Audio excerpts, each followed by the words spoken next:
Estamos con Gabriela Aguilera Valdivia, escritora y tallerista. Ha publicado 12 guijarros, cuentos, 1976, Asuntos privados, cuentos, Asterión, ediciones 2006, Con pulseras en los tobillos, microcuentos, Asterión 2007, En la garganta, cuentos, Asterión 2008, Fragmentos de espejos, microcuentos, Asterión 2011. Saint-Michel, micronovela, Asterión 2012, Astillas de hueso, microcuentos, Sherezade 2013, Guerreros de Dios, micronovela, Asterión 2016, En una maleta, nanonovela, Ediciones Imposibles 2018, Los árboles hablan en Salem, nanonovela, Ediciones Imposibles 2020. Sus textos han aparecido en diversas antologías de Ergosum desde 1992 y en antologías digitales y en soporte en papel en Chile, España, Argentina, Croacia, Estados Unidos, Francia, Venezuela, México, Alemania, Italia y Bulgaria. Obtuvo la beca de creación literaria en 2009 y 2016-2018. Ha realizado talleres con temática de violencia de género, de microrrelato, de cuento y de narrativa negra, dirigido a mujeres, a personas con opción sexual diferente que cumplen condena, a hombres privados de libertad, a jóvenes, adultos mayores, profesores y público en general.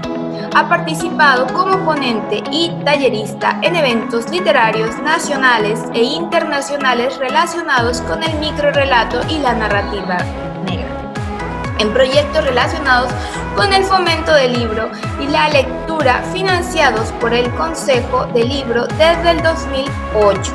Es una de las creadoras del proyecto Basta contra la violencia de género y actualmente encargada en el área de internacionalización de dicho proyecto y de la coordinación con los equipos que lo replican en otros países.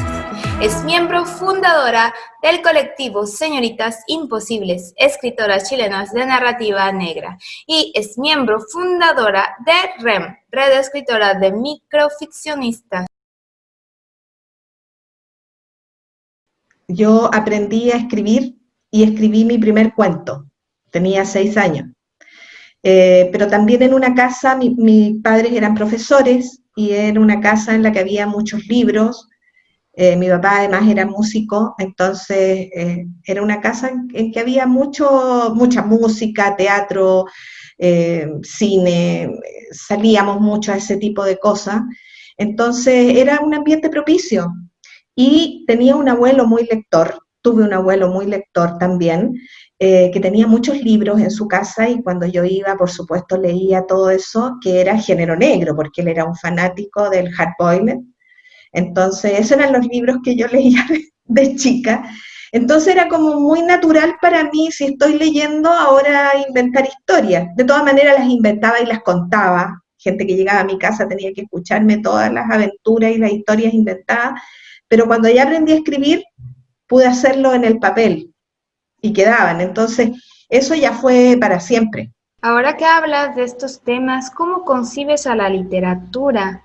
A partir de lo que yo hago, desde lo que yo hago, desde mi vereda creativa, tengo un rol social. Uno puede esquivar ese rol, por supuesto, alguien puede decir, mira, a mí en realidad eso no me interesa y es personal, pero para mí es un imperativo, yo lo siento así. Por lo tanto, digamos, al partir de la idea que uno está manejando el lenguaje, yo entiendo que mi escritura no solamente puede visibilizar algo, ¿ya? Porque eso podría hacerlo también la escritura periodística, por ejemplo, o la escritura histórica, también cualquier escritura podría visibilizar. Pero además hay otro elemento que es la concienciación, el meter en la conciencia de otro para que haga un proceso de encuentro con esa realidad. Y a veces ese camino debe ser poético, debe ser artístico, debe ser en una expresión que sea más humana que la sapiens sapiens solamente, sino que es algo que toca lo esencialmente humano que todos tenemos, la emoción.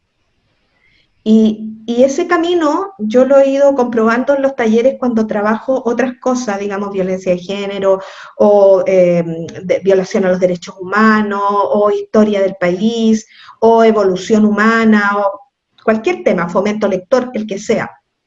Y es un camino cierto.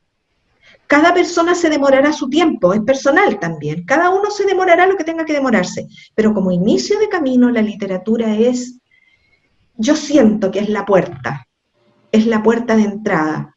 ¿Puede ser doloroso? Sí, pero puede ser tremendamente emocionante, crecedor. El lenguaje emociona, el lenguaje arma imágenes, crea una realidad, muestra otra. Te mete dentro de una realidad, te hace partícipe, te hace cómplice, te entrega un deber también. Cuando una persona ha entrado en un texto, se ha conmovido, se ha convencido, aunque no quiera, sale de ese texto comprometido. Entonces, de ahí en adelante, con las 3C, inmediatamente la persona se pone en acción. A veces la acción es solamente conversar sobre algo, solamente eso. Y otras veces es mucho más militante. Ahora, yo no obligo a nadie a hacer nada, pero el simple hecho de que uno llega a un taller y lee algo, por ejemplo, entrega un texto para que los alumnos lo lean, y la gente diga, esto me pasó a mí, esto yo lo viví, yo lo entiendo, mira, esto es así, asá, se siente esto, se siente. Ese espacio que a veces puede ser terapéutico, no tiene por qué serlo, pero puede serlo, abre la puerta para otras cosas. Y yo creo además que la palabra, como, bueno, tengo la de formación profesional también en eso, de la antropología, la palabra, el lenguaje, nos hace más humanos. El homo erectus, digamos, comienza a su camino más elaborado en el momento que descubre que ese sonido gutural se transforma en un sonido articulado que significa algo. No solo una cosa, tiene un sentido, es significativo, y ese sentido es emocional, es personal, mueve el alma, el espíritu, la inteligencia, la creatividad, la alegría, el placer. Para mí la literatura tiene todo eso. Yo encuentro que es un arte muy completo, muy completo. Uno trabaja con imágenes, con sonido, con movimiento, con el recuerdo, bueno, múltiples materiales. Entonces, yo trabajo desde ahí. Me gusta estar en los lugares a los que nadie quiere ir. Me gusta estar en esos lugares. Yo siento que ahí hay un trabajo hermoso de amor que hay que hacer, porque esto también tiene que ver con el amor. Entregarle la palabra a alguien, entregarle el lenguaje a alguien, es amarlo. Independiente que la persona lo tome o no lo tome. Pero ese momento es mágico y yo lo vivo todo el tiempo. Lo vivo todo el tiempo, lo veo en mis alumnos cuando vemos algún tema y de repente dicen, ¡oh, pero sí, pero esto total, esto me explica tal cosa de mi vida, de lo que yo supe, de lo que escuché. Y no hay que hacer nada más, la persona se va sola, si uno no tiene por qué estar tutelando a nadie ni ser salvador del mundo, no. Es como abrir esa puertecita, nada más. Fluirá con sus tiempos, con sus momentos, en un proceso hacia arriba, en un proceso de zigzag, ondulante, como sea, eso ya es de cada persona. Pero eso es una maravilla, y yo creo firmemente en eso, entonces me la juego por esa opción. Hasta ahora ha sido estupendo, hasta ahora, no puedo decir que me ha pasado algo desagradable o lo he pasado mal, no. Y mis relaciones con las personas continúan a pesar de que los talleres se acaban y que yo tengo que partir a otras partes, digamos, tengo que irme a otros lugares, a otros espacios, pero esas relaciones se continúan y continúan muy fuertemente, fíjate. Eso.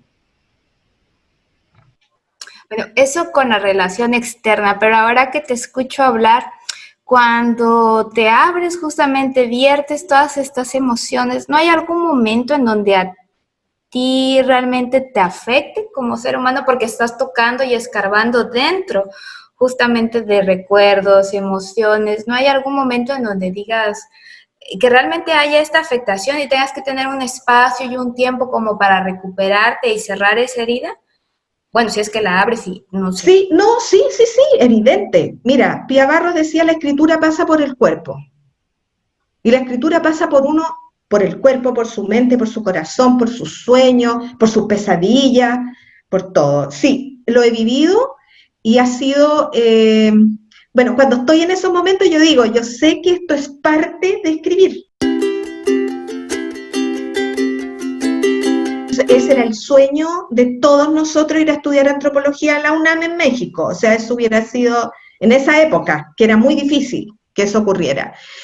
Aquí la única universidad que daba antropología era la Universidad de Chile, y había otra en Valdivia, pero que era como filosofía antropológica o antropología filosófica, una cosa así, y en el norte quedaban arqueología, pero también era muy reducido. Yo me fui a México mucho después, digamos, del retorno a la democracia, por razones de trabajo del que era mi marido en ese momento. A él lo trasladaron a México y nos fuimos, y claro, yo llegué allá con una visa que no me permitía trabajar, y, y no soy del estilo, digamos, de quedarme ahí y no cultivar el alma. Eh, nos, Tuve la suerte de encontrarme con dos chilenas en ese momento que también estaban en esa búsqueda, y juntas nos inscribimos en la UNAM para hacer ese diplomado en estudios mexicanos que fue maravilloso, maravilloso, con un nivel de profesores, de maestros, tremendo. Aprendimos mucho, mucho, mucho. Y no solamente a entender este país que yo sentía que México se me venía encima con la misma fuerza de las iglesias barrocas, con sus columnas que te caen, ¿no? Y que necesitaba entenderlo. Después me di cuenta que había que entenderlo y sentirlo al mismo tiempo. Y de repente solo sentirlo, no pretender entender nada, estar, nada más.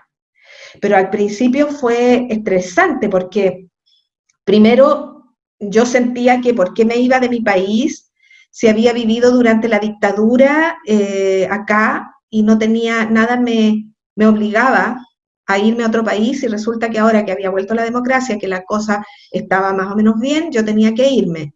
Eh, Tuve mis maletas listas durante los primeros 6 meses, o sea, lista para partir a Chile en cualquier momento, echando de menos mucho, hasta que me encontré con estas dos amigas que habían vivido en otros países, ellas tenían una experiencia de haber vivido en otros países.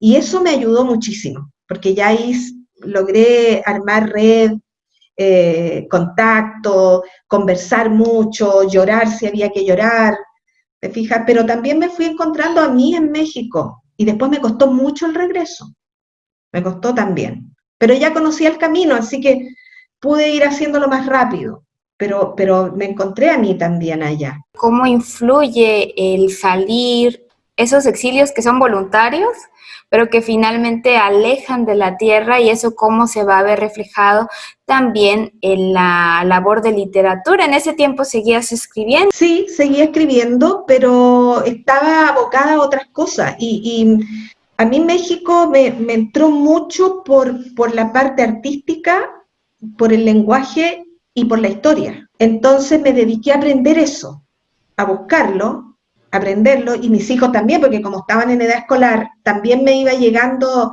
esta información de lo que ellos iban aprendiendo y estudiando. Entonces yo creo, fíjate, bueno, México está en mí. En Astillas de Hueso, que es un libro de microrelatos conmemorativo a partir de, digamos, cuando se cumplieron en 2013, era un nuevo aniversario del golpe militar en Chile, y yo saqué ese libro conmemorativo a 40 años, y en ese momento que había empezado a escribir esos textos de derechos humanos relacionados con Chile, de pronto el libro se me abrió, y se me abrió hacia México, hacia Guatemala, realidades que yo había conocido, Entonces ahí está Tlatelolco 1, Tlatelolco 2, está el Tehuacanazo, por ejemplo, está toda la sed de los caiviles, Caiviles 1, Caiviles 2, que son estos guerreros guatemaltecos de la policía secreta, digamos, y se me abrió así, en forma súper natural. En nuevas ediciones de repente me han sugerido sacar esos textos y hacer algo aparte, pero yo creo que no, yo creo que son una unidad. Entonces, México siempre está. Tengo otros textos también, en ese, por ejemplo, está Chipetotec. También es un texto que Chipetotec es el dios, el descarnado, ¿no? De los mexicas. Ahora con el torturador. ¿Te fijas? O sea, cuando alguien se cubre con la piel de otra persona, no puede desprenderse de esa piel, de esa historia, de ese dolor. O sea, si uno su cuerpo lo cubre con la piel de otro, tiene que asumir el costo, ¿te fijas? Entonces, México siempre es la encajuelada. Tengo un texto que se llama La encajuelada, que eso aquí no se entiende, porque aquí nosotros no le llamamos cajuela, a la cajuela, le llamamos maletero, pero la encajuelada también, o sea, entender esa palabra da un contexto. Y tengo una nanonovela escrita que no la hemos publicado porque es una novela ilustrada y no hemos encontrado la persona que pueda armar este todo, que se llama Las marcas de los señores de Ciudad Juárez. Y son 20 capítulos de media página cada uno, hablando de esa realidad, pero es muy poético y tiene que ver con los ruidos del desierto, con los sonidos, con los granos de arena que se deslizan uno sobre otro, qué es lo que trae ese canto, un llanto, un plañir de esas mujeres abandonadas por esta fuerza masculina del patriarcado, ¿no? Del poder masculino. Eso, y por eso te digo, México está siempre, te lo comentaba hace un rato, yo siento que parte de mí es mexicana, y que cuando voy entiendo también eso y puedo fluir fácilmente, sin problema para nada, hasta el fondo, porque de aquí va a salir algo para mí, como persona, como mujer, y va a haber un texto. Mira, por ejemplo, cuando empezamos nosotros con el proyecto del Basta, yo sentía, y de verdad te digo, yo sentía que cuando yo apagaba la luz en la noche en mi dormitorio estaba lleno de rostros de mujeres muertas. En las fotos que yo había visto, que eran fotos de Facebook mayormente, mujeres sonriendo, con un niño, cantando el cumpleaños feliz, haciendo barra a su equipo deportivo, en fin. Yo veía, cerraba los ojos y yo sentía que mi pieza estaba llena de esos rostros. Entonces un momento que dije, no, esto yo tengo que escribirlo, porque estas mujeres, y yo así lo siento, necesitan una voz, porque hasta ese momento eran números estadísticos.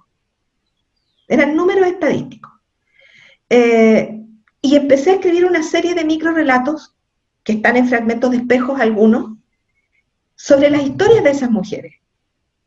Y para poder enganchar la historia con ellas, para que si alguien tiene curiosidad por saber, busque en internet y encuentre esa foto, esa mujer, hago la dedicatoria, o tomo el nombre, o pongo un dato que le sirva al lector para encontrarla. Y eso lo he hecho de ahí en adelante para siempre. De alguna manera escribir las marcas de los señores de Ciudad Juárez, que no es un título mío, por cierto, tengo que decirlo, no es un título mío, está basado en una teoría antropológica también, de Rita Segato. Y yo, claro, yo dije, yo conozco eso, conozco ese lugar, soy mujer, yo sentí ese miedo, eso que está ahí oculto, tengo que escribirlo, hay que poner esto en un papel. ¿Te fijas? Entonces, todas las cosas se me van dando así y efectivamente lo vivo como un proceso doloroso muchas veces, pero es así, es lo que es, nada más. ¿Te y a veces, claro, son heridas que uno trae también de su historia, de su infancia, lo político, por ejemplo, o sea, escribir esta Astilla de Hueso, para mí fue también recordar muchos momentos de la dictadura muy traumáticos, que incluso uno piensa de repente que ya han pasado tantos años y lo superó y después, ante los eventos, incluso que han pasado ahora en Chile, me di cuenta que el estrés postraumático está ahí aún, el trauma por lo tanto está ahí, y son cosas que hay que exorcizar y que hay que escribirlas, pero no me lleva el hecho de tengo que exorcizar esto para mejorarme de... No, no. Es un proceso, como dijera yo, como muy imbricado una cosa y otra. ¿Mm? Eso, no sé si te contesté. Es decir, bueno, vamos a esa parte de proceso creativo.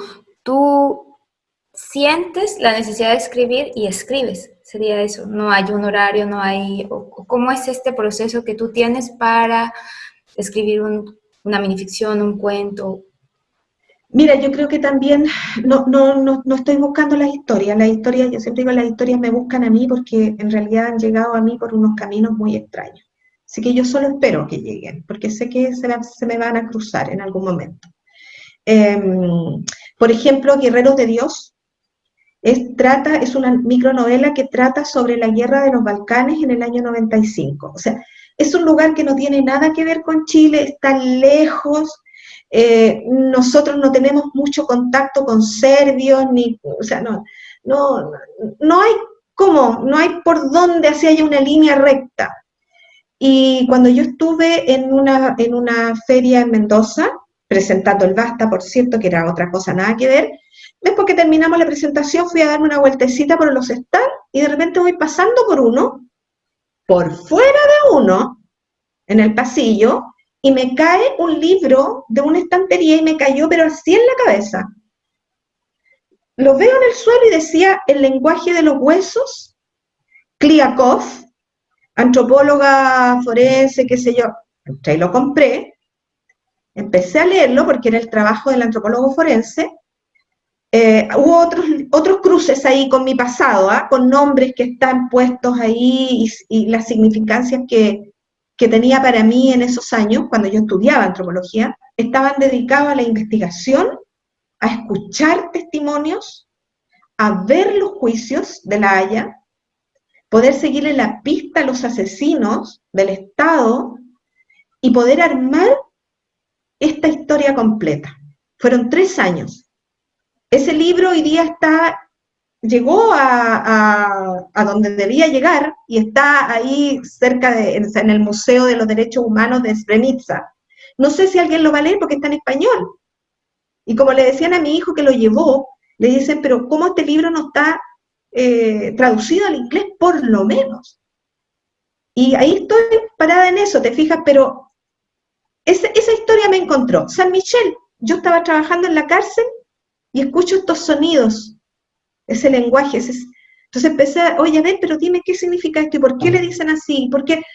Y de repente dije, esto es una micronovela, aquí hay una tremenda historia al interior de la cárcel, con transgéneros homosexuales, qué sé yo, los guardias, los personal de ejército y fuerzas armadas que cumple condena, en fin, ¿te fijas? Entonces, no es que yo las busque, yo creo que ellas me encuentran a mí, me da esa impresión, a lo mejor no, y estoy hablando puras tonteras, pero yo siempre estoy pendiente de eso. El último libro que no lo he publicado, que se llama Ánimas de Resistencia, en una mañana yo estaba haciendo un trabajo de levantamiento con una transgénera, con un grupo, digamos, estamos en un proyecto, y en el recorrido que hicimos se me cruzaron 4 ánimas, 4 animitas. Entonces yo dije, hay un hilo aquí. Entonces comencé a buscar las historias de estas personas y efectivamente había cosas muy en común. Años, circunstancias, historia, no, había cosas, entonces dije, aquí hay un libro, esto es un libro de cuentos, pero son con respecto a las ánimas, y eso me demoró un año y medio, más o menos, en escribirlo.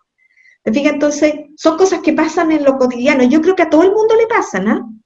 Pero a lo mejor yo ando más con la antena parada, a lo mejor eso. Por ejemplo, el libro de antropología te iba a preguntar cómo se nutre la labor literaria con los conocimientos en antropología. Todo, yo creo, las cosas se van amoldando unas a otras, fíjate. A mí la universidad me entregó, entre otras cosas, yo soy el resultado de una universidad en dictadura, por lo tanto una universidad aprisionada, con mucha censura, con pocas posibilidades de lecturas, ¿ah? Porque no estaban o porque las habían sacado del escenario, entonces uno tenía que irse armando en muchas cosas solo, o digamos, con las cosas que lográbamos hablar y pescar en otras partes. Pero, por ejemplo, yo agradezco de la universidad que me haya enseñado una disciplina de investigación. Ese modelo de investigación, las fases que va pasando el trabajo de investigación, cómo se hace el trabajo antropológico, porque el trabajo antropológico tiene mucho que ver con lo personal. Porque el antropólogo trabaja con grupos pequeños, cara a cara. No es como el sociólogo que trabaja más de arriba a lo macro, el antropólogo va a los microuniversos, la microficción. ¿Te fijas? Entonces, hay mucha observación ahí, y hay mucha observación participante. Uno es parte de ese grupo, no está mirándolo desde afuera a ver cómo se comportan, qué hacen. Uno está dentro, está integrado, está incluido. Y para llegar a hacer eso hay que hacer un trabajo de rapport antes, que es más o menos largo, pero que también depende de las personalidades. Hay gente que es muy rápida para hacer el rapport. Entonces, conocerlo desde dentro me permite escribirlo. A mí me hace falta eso, a lo mejor no a todos los escritores, con la seguridad de que esto que yo estoy poniendo ahí es lo que yo he visto, lo que he escuchado, lo que me han contado, tamizado, por supuesto, y elaborado por mi propio pensamiento y por mi lenguaje literario y por mi técnica literaria. Pero a mí me gusta que sea así, porque si me compenetro en lo del rol social, estas cosas van juntas. Entonces, por ejemplo, es una cosa que la antropología me dio que yo encuentro que es invaluable. Lo otro es el rigor en el trabajo. O sea, yo a mis alumnos cuando les digo, no me digan nunca que les salió, no es que este cuento me salió así, o esta frase se me ocurrió y salió nomás. No, hay una elaboración del pensamiento. Fíjate, hay un trabajo ahí, no es. Por eso no creo mucho en las musas, y me encanta esa frase de Picasso que dice, no creo en la inspiración, pero si llega, que me pille trabajando, ¿no? Es eso. Entonces, dos cosas invaluables, el rigor, el esquema de investigación, la lectura, el leer más allá de lo que está escrito. Porque es como cuando la gente te dice algo que ellos creen que tú quieres escuchar, pero tú estás mirando y ves que eso no es así. Ese mirar más allá y un mirar integrado, todo eso es de la antropología. Todo eso. Son años o sea, uno está 5 años en la universidad y son años en que esto está, todo el tiempo te lo están machacando. Entonces al final uno ya funciona así. No puede atomizar, y por eso la microficción, que llegó a mí de una forma imperativa, porque la pía me dijo, no, tienes que escribir microrelatos. Y yo le digo, no, le digo yo, porque eso es muy difícil, es algo muy grande. Le digo, escribir un microrelato, para mí era un atrevimiento, uno no sabía. No, me dice, no, sí, tienes que escribirla, así que escribe uno ahora mismo aquí, en fin. Ya, yo lo escribí, por supuesto, no me quedaron para nada, estaba muy lejos de eso, pero tuvo mucho sentido para mí el microrelato.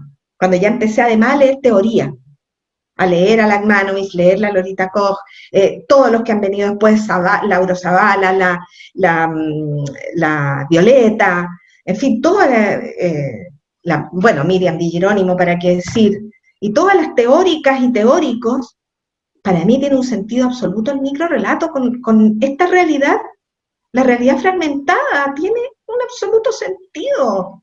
fragmentada digamos, fractal también.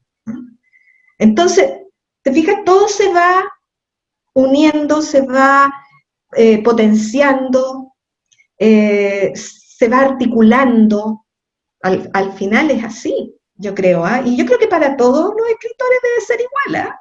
Supone estudiar harto, y yo soy estudiosa, soy muy buena para leer teoría, leo memorias, por ejemplo, leo tesis, me encantan las tesis, leo tesis, tomo apuntes de eso, me disfruto esos trabajos de investigación, realmente lo paso bien, además de lo literario, claro, y lo político, histórico, sí. Con la literatura erótica y sobre todo llevada, bueno, a cuento, pero también a microrrelato. ¿Por qué es importante esta exploración a través de la literatura? A ver, yo creo que para las mujeres este fue un tema vedado mucho tiempo, mucho tiempo. Es que las mujeres no podían sentir, como decía mi abuelita, las mujeres ahora solo piensan en sentir, decía mi abuela. ¿Ah? No piensan que hay que barrer, hay que lavar ropa, hay que cuidar un niño, hay que trabajar, no, quieren sentir. Ya a ella ya no se le podía explicar de qué se trataba, ya le había pasado por encima la historia a la pobrecita, pero para las mujeres eso estuvo vedado mucho tiempo. Más hablar de eso, el placer erótico. Entonces yo creo que a mí me gustan mucho las mujeres de los años 50.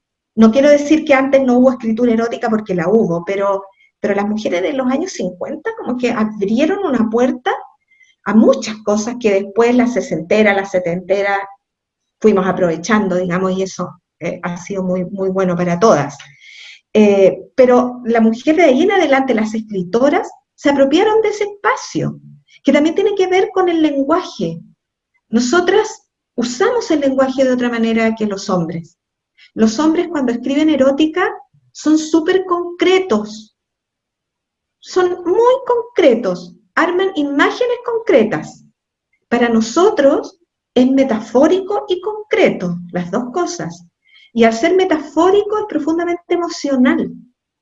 Las mujeres nos conectamos profundamente con nosotras mismas en el acto erótico, cualquiera sea, el beso, tomar una mano, hacer el amor, como le llaman, cualquiera de sus expresiones, comer, disfrutar el sol. Para nosotros no es solo un acto concreto y mecánico, tenemos una interiorización de eso. Y eso me parece muy interesante en la escritura de mujeres. Me ha pasado cuando he tenido alumnos que vamos a escribir erótica y es realmente diferente cómo escriben ellos a cómo escribimos nosotras.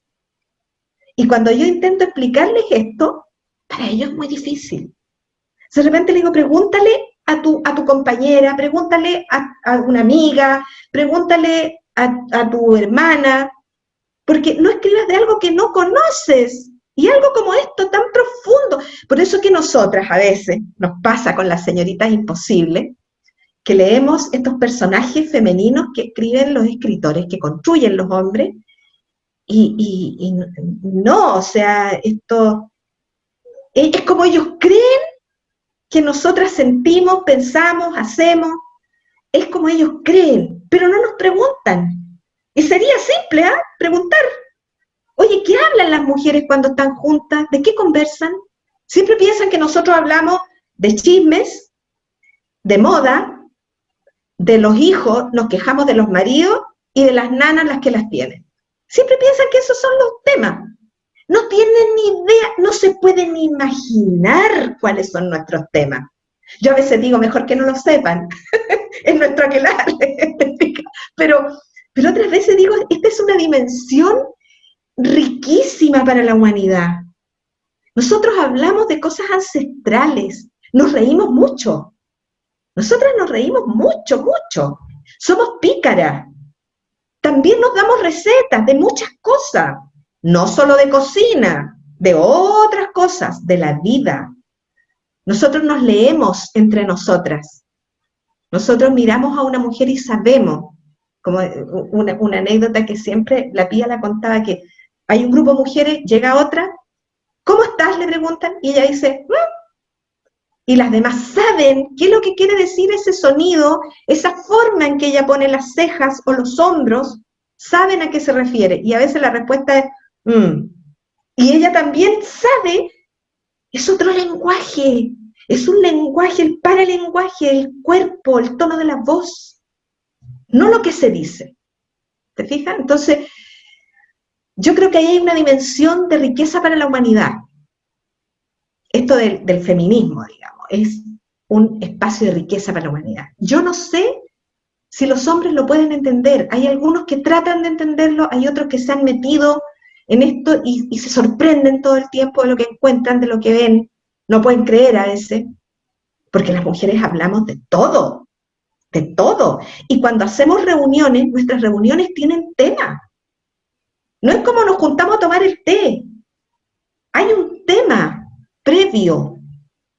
A veces, oye, juntémonos a tomar algo, pero todas sabemos que no vamos a ir a tomar algo solamente. Vamos a hacer otras cosas ahí. Eso es genial. Agradezco amigas, mis amigas. Son lo mejor. Las hermanas que uno elige, las amigas. Oye, por ejemplo, ya que con el colectivo de señoritas imposibles toman té. ¿Cómo surge? Toman el té y también hablan de otras cosas. Entonces, ¿cómo surge el colectivo? Eso es muy bonito, porque está cargado de símbolos. Eso es otra cosa de la antropología, la búsqueda de los símbolos. Bueno, cuando nació Señoritas Imposibles, esto fue idea de Fernanda Cavada y de Francisca Rodríguez, que eran alumnas mías en el taller, y yo les había hablado de Sara Paretsky, esta escritora estadounidense que además, digamos, de crear un personaje femenino, Vic Warshawski, que es su detective, que es ruda, pero es una mujer, no es una mujer ahombrada, ni una mujer masculina, ni gay, no, es una mujer detective.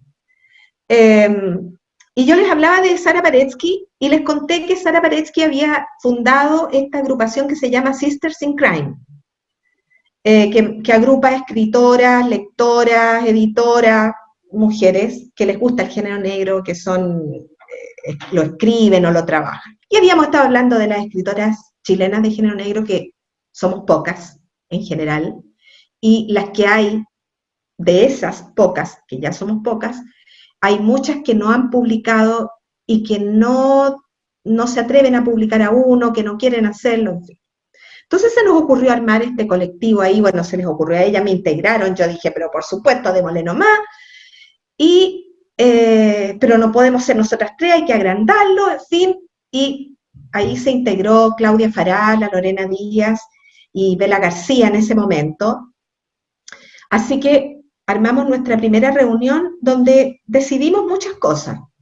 Una de esas fue que nosotros vamos a tributar a 2 escritoras chilenas, injustamente olvidadas y maltratadas además, que son María Luisa Bombal y María Carolina Gil, las 2 Marías. Además unidas por una circunstancia, que es lo que yo te digo, símbolos de nuevo y estas correlaciones cósmicas que ocurren. Ambas le dispararon al que era su pareja, o había sido su pareja, en el mismo lugar, en el mismo salón de un gran hotel que había aquí, muy, muy, muy lujoso, que ya no existe, y eso las hermanó incluso en la memoria colectiva, porque la gente tiene la idea de que es una escritora, las juntó, y que fueron además muy incomprendidas, que escribían género negro, sin quizá en ese momento, no estaba calificado así. María Luisa Bombal es muy gótica en su escritura, y María Carolina Gil escribe la primera novela escrita por una mujer en la cárcel. Entonces es una obra tremenda, su novela Cárcel de Mujeres, que pasó muy desapercibida, por supuesto, a pesar de la buena crítica que tuvo por algunos críticos literarios, y que hace unos años, se hizo una serie de televisión, pero en ninguna parte hablaban de María Carolina Gil. O sea, se puso nomás como un personaje que era la escritora, pero no se hablaba de ella, de su obra, de su profundidad. Entonces, esas son nuestras escritoras, nosotros rendimos tributo a ellas 2. Después acordamos que este grupo iba a ser una mezcla entre la corriente del Enigma y la corriente del Hardboiled. Por lo tanto, eso lo fusionamos en este té, un té que quiere ser inglés, pero que tiene los chilensis, la marraqueta, ¿no es cierto?, la palta, todas esas cosas, el aguacate. Y hablar de violencia, armas, asesinos seriales, acoso, todos los delitos de sangre o los que no, delito económico, en fin, pero la parte feroz. Y eso es lo que hacemos como nuestro trabajo escritural y escribimos juntas en esa sesión. Nos turnamos, cada una de nosotras tiene que preparar esa sesión para dar una tarea que realizamos juntas, ahí, escribimos juntas. Y además de ahí salió, oye, hagamos este té invitando a otros escritores. Entonces, hacemos el té, invitamos a distintos escritores del género, y ahí publicamos después ese trabajo, lo publicamos con la editorial que tenemos ahora, que se llama Ediciones Imposibles. ¿Ves tú? Vamos armando cosas, las mujeres armamos cosas cuando nos juntamos, y concretamos, ¿ah? O sea, se dijo y se hizo. Así que eso, y nuestras presentaciones tienen que ver con el té. O sea, nosotros llevamos nuestro juego de té, que es precioso, con dorados, con rosas, con de todo. Hacemos té de hoja, ¿eh? y lo servimos ahí. Nos sentamos a tomar el té y hablar de género negro, de escritura de mujeres, de armas, como te digo, de formas de matar, de casos insolubles, qué sé yo, de todo eso. Oye, y recién presentaron la colección de plaquettes, Ediciones Imposibles. ¿Cuántos llevan ahorita? ¿Cómo sería? A ver. Qué hermosa. Aquí la tengo, esta es la última, sí, esta es la última, es maravillosa porque esto es aquí están las plaquettes, es un libro objeto. Ay, mira, qué hermoso. ¿Ves? Entonces, acá están, quedan adentro y estas son las plaquettes. ¿Ves? Ahí están. En un papel, mira, esta colección Ágata, Ajá, qué es hermoso. para plaquettes. Tiene este formato. Imita a los cuadernos que usaban las mujeres en los años 20 para escribir sus pensamientos, sus textos, sus poesías, la lista de lo que necesitaban comprar en el mercado, lo que fuera, su libreta personal. Eran estos cuadernillos que tenían muy poca gráfica, eran, no sé si tan populares en ese tiempo, o sea, baratos o de fácil acceso, pero eran elegantes. Y tenían acá tenían el espacio para poner el nombre de la persona. Entonces, nosotros quisimos imitar esa gráfica, este es un diseño de Lorena, y quisimos imitar eso, y además usamos un papel, esto es papel hilado, con opalina, con el papel que está dentro es opalina, ahuesada, o sea, es una joyita esta colección, que es colección Ágata, por Agatha Christie. Y el logo tiene mucho que ver, muy sencillo, muy minimalista, con la idea de una piedra preciosa, de una gema, de una joyita. Y es microficción, es microficción. Entonces, este lo acabamos de sacar este año, en medio de la pandemia.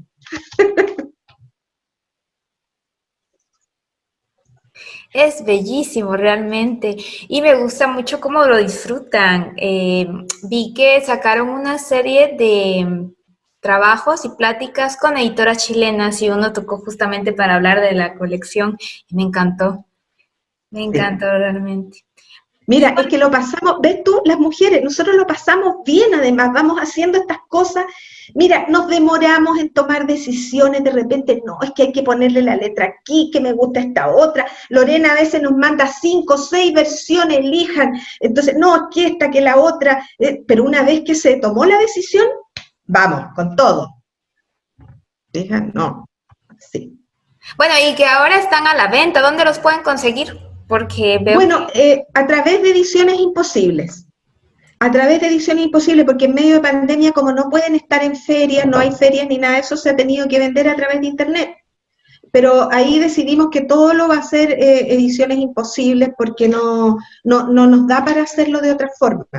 Fíjate, además que son tirajes reducidos también, no son muchos, porque es tan exquisito, estos libros están hechos a mano.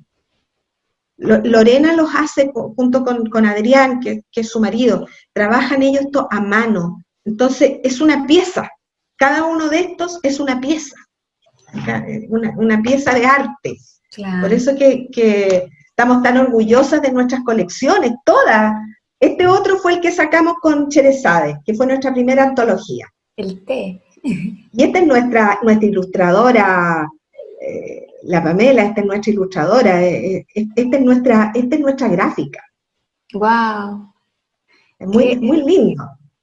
Y este es un libro de microrelato que está construido a partir de las 4 perspectivas. La perspectiva del asesino, de la víctima, del testigo y del policía. Entonces los textos están agrupados así. Tú vas pasando por todas las etapas con un epígrafe previo que te indica el camino de la lectura. No, estamos muy orgullosas con las cosas que hemos hecho, oye. El invitado a tomar el té, las postales, los marcadores del libro, las presentaciones, hemos ganado proyectos juntas.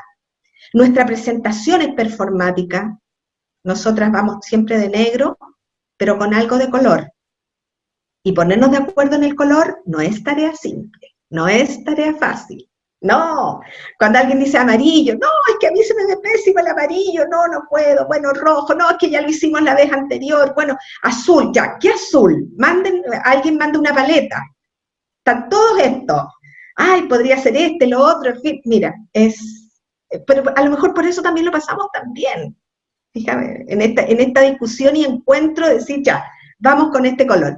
Y cada una va con el color donde quiera. O sea, por ejemplo, si decidimos verde, aros verde, un pañuelo verde, una pulsera o un anillo o algo que sea verde, un pañuelo amarrado en la muñeca, la cartera verde.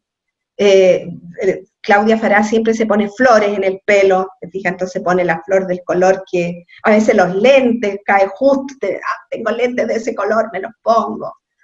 Y eso siempre lo hacemos así, es bonito. Para nosotros es como jugar también. Me gusta mucho la manera en que viven la colectividad y hay varios grupos a los cuales has sido fundadora, y también eres miembro del AUCH y también miembro fundador de REM. Entonces, cuéntame, ¿cómo surge esta idea? A ver, yo soy mujer de colectivos. Como le decía hace poco en otra entrevista, dije, yo soy mujer de colectivos. Yo funciono sola, en mi casa, en mi escritura, en mis talleres, pero funciono en colectivo también. Necesito eso. Porque además entre más trabajamos en algo, más rápido, mejor, más entretenido sale al final. Y esto también tiene que ver yo creo que con un convencimiento también político, de que el individualismo no nos va a llevar a ninguna parte, que somos colectivos y tenemos que funcionar en colectivo horizontalmente, aunque, por supuesto, haya momentos en que alguien tiene que ser la vocería, alguien tiene que hacerse cargo de determinadas áreas, pero en términos de funcionamiento es horizontal. Y es también el vuelo de los gansos. O sea, cuando el que va capitaneando de repente ya está agotado nada más, pasa a la retaguardia y alguien toma su lugar. Y eso tiene que ver con la horizontalidad. Cuando hay verticalidad, generalmente dicen, oye, si se va esta persona, ¿qué vamos a hacer? Cuando uno trabaja en horizontal, siempre hay alguien que está en condiciones de tomar ese lugar, porque vamos todos juntos. Entonces, fue como lo del colectivo Señoritas Imposibles, ya te lo conté cómo se armó. Yo pertenezco al grupo de las Asteriona, también. Ese grupo, digamos, se armó a partir de la editorial de Pía y de la amistad que tenemos del año 76, somos amigas con la Pía, o sea, ya nos conocemos todos los pecados. Y con las otras Asterionas, entonces ahí salió el Basta, te fijas, tremendo proyecto internacional, hermoso, que crea una red solidaria de escritoras y escritores y es solidaria porque nadie ha cobrado un peso por su texto, más que el libro que le corresponde, y que si uno lo llama y dice, oye, tú puedes ir a una presentación en tal parte, de inmediato van, no hay, no, es que no, es que, no, eso, entonces es de una generosidad ese proyecto, y ha estimulado eso en las personas, y eso salió de este grupo de mujeres picando las espinacas para hacer el guiso nuestro asteriónico de los días lunes. Tenemos que hacer algo, ¿qué hacemos? ¿Qué se te ocurre a ti? Ya se va armando.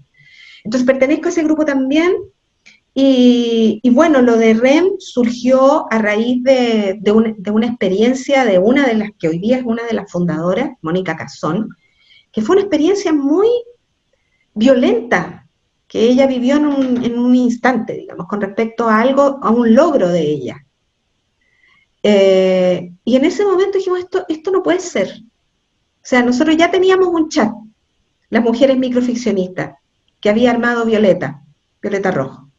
Pero esto no puede ser, tenemos que hacer algo, tenemos que tener otro espacio armado por nosotras mismas, que nosotras, digamos, pongamos en el escenario, lo empoderemos, y también nuestra sororidad.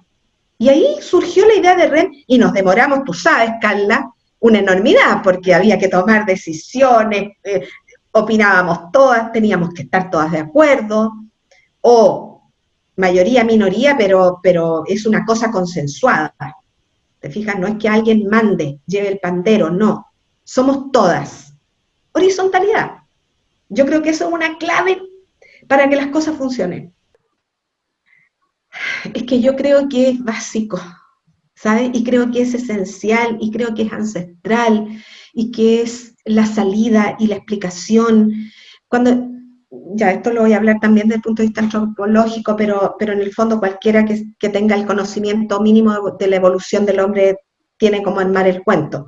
No es necesario estudiar antropología para saberlo, pero estos grupos, estos primeros grupos de seres humanos, ya estoy pensando en el Homo erectus, ya que está manejando herramientas, que está de pie, que es bípedo, digamos, empiezan a conformar estos grupos para sobrevivir. Para sobrevivir es algo tan básico como la alimentación, el agua y huir del peligro. Nada más. No está el concepto de enfermedades, ni de que alguien quiere salvar su casa, eso no existe. Está solamente la idea de que juntos nos protegemos del enemigo, que son otros, parecidos a nosotros, pero no somos nosotros, no son nosotros. Se establece esto de nosotros y ellos. Eso fue básico. Y dentro de eso, ¿a quiénes protegía? Y eso es animal. ¿A quiénes protege la horda? A las hembras y a las crías, porque en ellos está el futuro de ese grupo.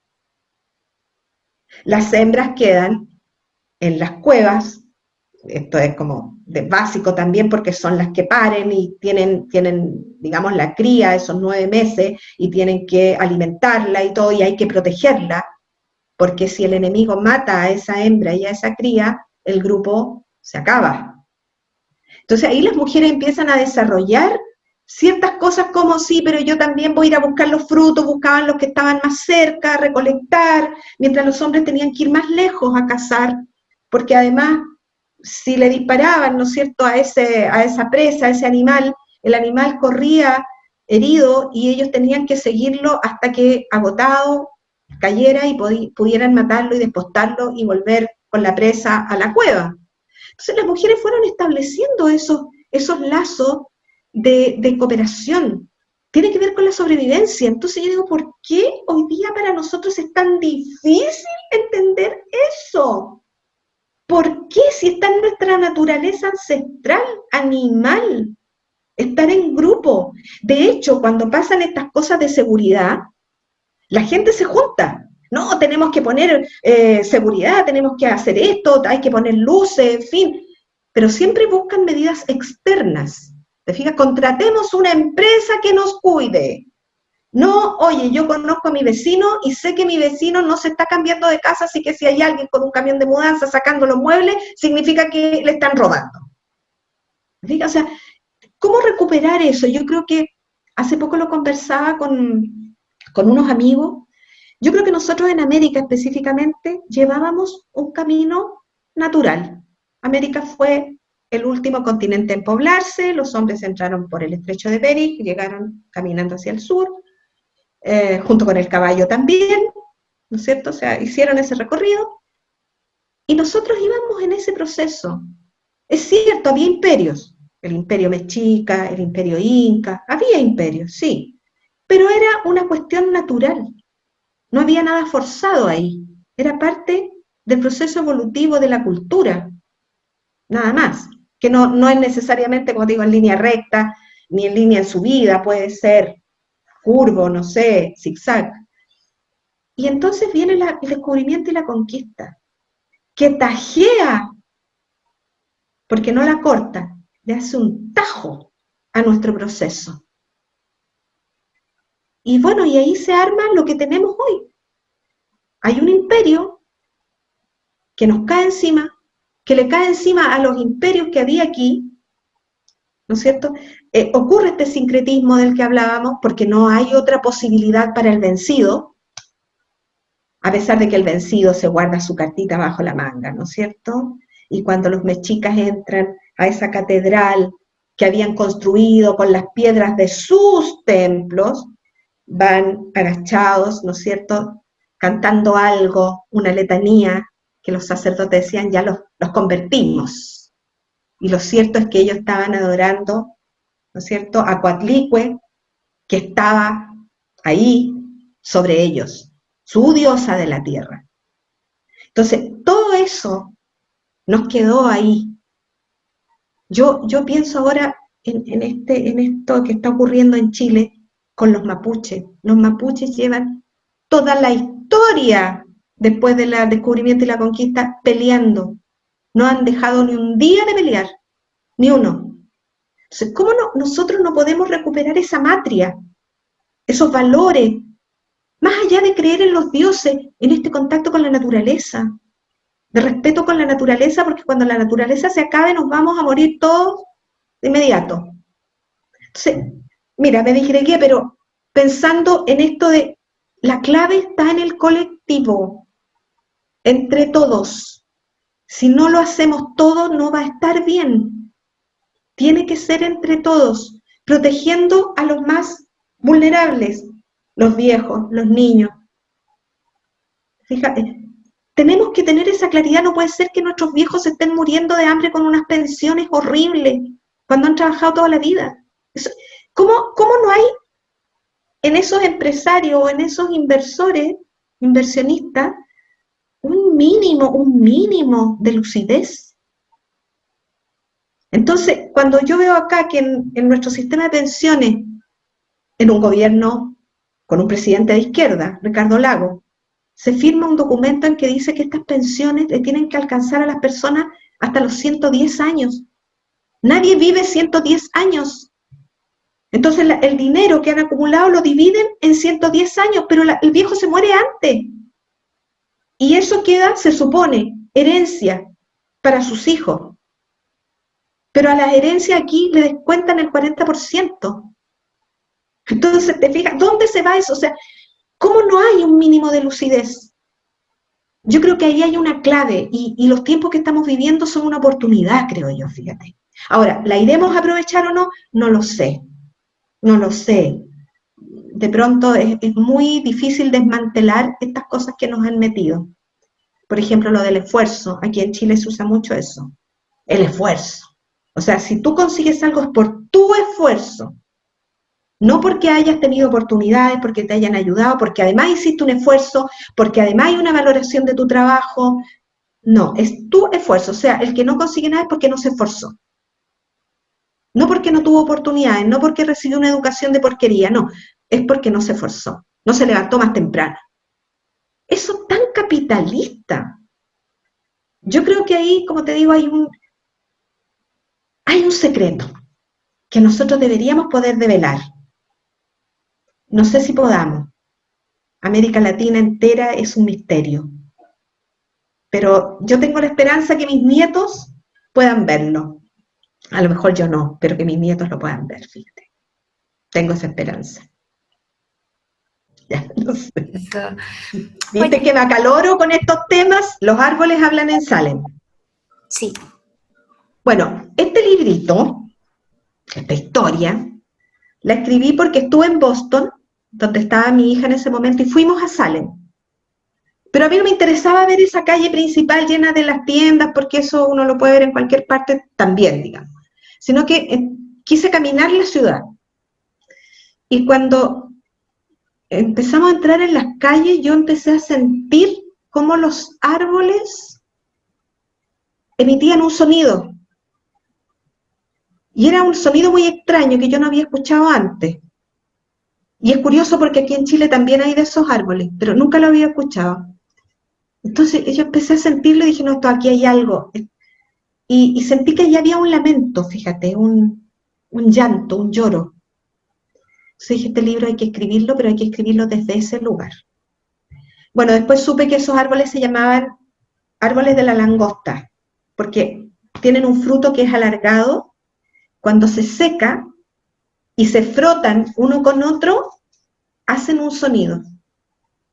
Aquí hay también de esos árboles, pero aquí no sé por qué razón no suenan así. Entonces escribí esta nanonovela. La regla era 12 capítulos y yo pedí permiso para escribir 13 porque sentía que estaba muy ad hoc con la historia también, y era el capítulo 13 no podía faltar. Entonces voy a leerte, no sé, los capítulos son pequeños. Bueno, los epígrafes los quiero leer, porque son muy importantes. La mujer tiene que diariamente probar ser un sujeto moral. Necesita demostrarlo porque siempre cae una sospecha automática sobre su persona y sobre su moral. Las mujeres somos inmorales hasta que probemos lo contrario. Esta es una frase de Rita Segato.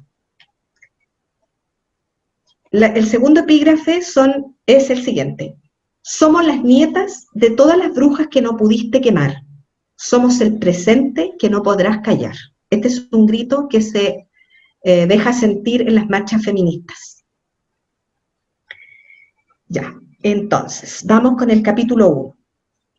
La calle de adoquines y ladrillos desembocan en la avenida principal. Circulan los turistas en una ciudad construida para contar una historia de cartón piedra. Las mansiones se alinean en la calle de los castaños. En la esquina de Washington y Essex, la estatua de la hechizada es parada obligatoria para una foto. Elizabeth Montgomery sonríe sentada en una escoba con la luna a su espalda. La acribillan las selfies.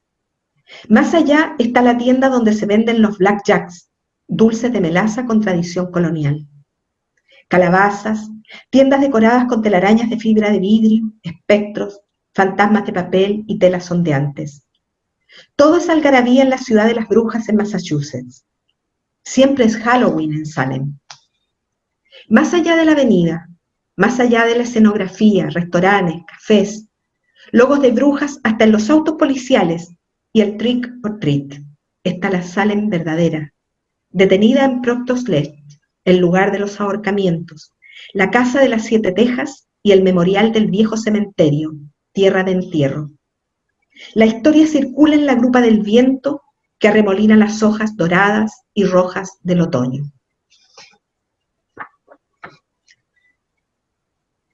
Todo el capítulo 2. Todo tiene un alma. El agua, los alimentos, los árboles. Ellos nos conectan con lo profundo de la tierra. Nos acercan al firmamento cuando contamos sus ramas. Ellos predicen el futuro, hablan de paz y alegría.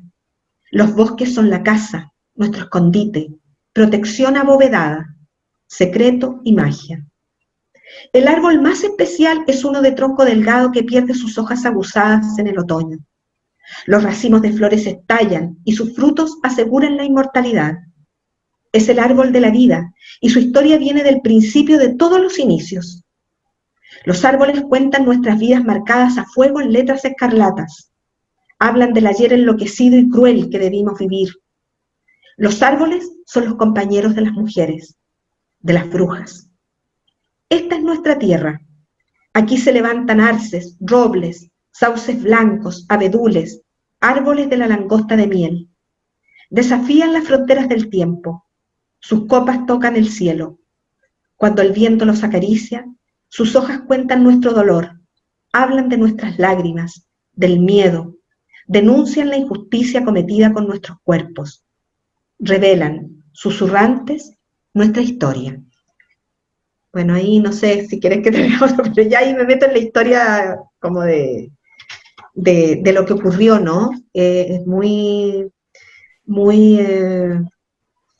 potente lo que ocurrió en ese lugar. Sí. Es muy bueno. Sí, sí me gustaría otro, pero pues no sé. ¿Te gustaría otro? No, sí lo leo.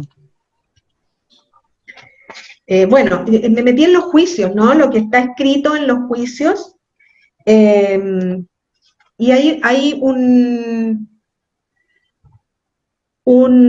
discurso que dice uno de los jueces. Es un tremendo discurso, pero en el fondo uno puede colegir lo que está diciéndose en ese discurso, cómo se está traspasando un legado patriarcal a todos los hombres que están ahí, pero también a las mujeres, ¿ya? El demonio conspira contra la cristiandad y las brujas enviadas del Averno son mujeres débiles y estúpidas que pactan con él a cambio de poderes sobrenaturales. El demonio marca sus cuerpos con 7 signos que debemos reconocer. Así está escrito. Hacen maleficios, vuelan y se transforman en animales a voluntad. Provocan enfermedades, dominan la tempestad y el rayo, arruinan las cosechas, invocan a los espíritus malignos, preparan pócimas secretas, conjuros. Mienten, seducen, hechizan a los hombres, atacan a los niños para sacrificarlos en honor al demonio. Pueden matar.